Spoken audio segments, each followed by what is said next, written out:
Yes, here we are again, hyperfixating over sleep token. If we go back to my video, Anima, a sleep token theory from last year, I talk heavily about Carl Jung and his archetypes, polarity, duality, the need to collapse opposites and to become whole, to become unified once again. I'm going through Euclid again, just listening to it over and over and over, and I'm feeling this stirring of emotions inside of me. And whenever I get presented with that sort of sensation, it's time for me to deep dive into it and to figure out parts of myself. The part that I'm referring to is the final chorus of Euclid, where it's finishing up the whole album cycle, the trilogy between all three albums, and it's returning back to the start of the hero's journey, opening up with "The night does not belong to God." The final part is a parallel I would lay my life on. So if your wings won't find you heaven, I will bring it down like an ancient bygone. What he's talking about is bringing down heaven on earth, at least in my view, in my theory of sleep token. So to be able to bring heaven from the gods and bring it back down to earth is to be in the Garden of Eden. Take Me Back to Eden finishes with the unity of consciousness once again. This is the whole ascension piece. He will bring it down like an ancient bygone, and then it fades. Beautiful piano, and then the whites of your eyes turn black in the low light. In turning divine, and we tangle endlessly, like lovers entwined. I know for the last time you will not be nine. So give me the night, the night, the night. Everything that my theory revolves around is the symbolism of the feminine, and this is a man coming to terms with his feminine anima to create the self in Carl Jung's model, to be able to say, yep, I am a whole being and I am ascended, I'm enlightened, I'm of the gods, I am worthy to be of the gods. Hence why R.Y.S.E has called out God and gods so many times.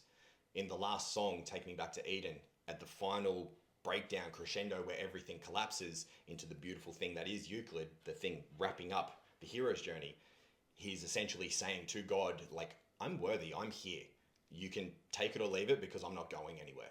Going from my theory being around Jungian archetypes, being around ascension of consciousness, creating a non-dual state, becoming enlightened, ascending to the gods.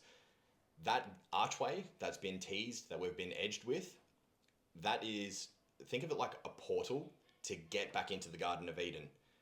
To say consciousness is now whole, it's unified, it's ascended, and with that, we round out all the other elements. So we've had earth, we've got water, we've had air, now we've got fire.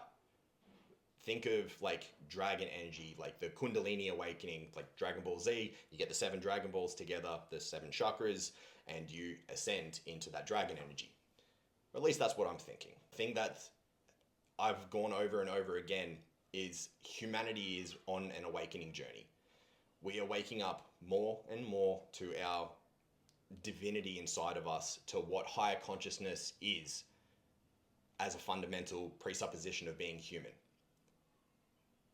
I think we're at a pressure point in the culture with music and movies and social media, and there's a whole bunch of other themes that are emerging around that are dividing but at the same time uniting. Like there's this duality and push and pull of just experience in the world.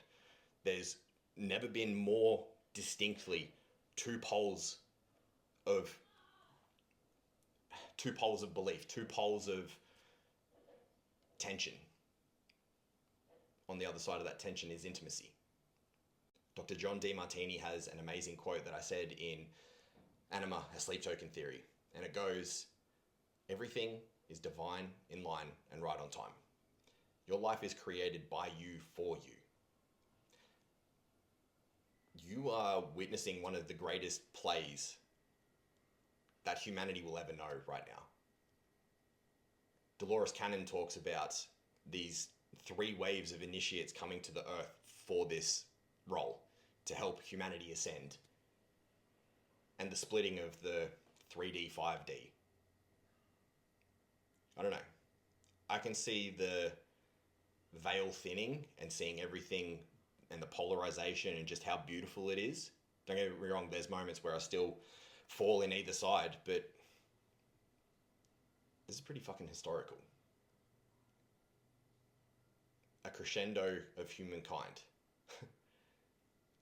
Either the cycle repeats and we do it again, or we ascend collectively.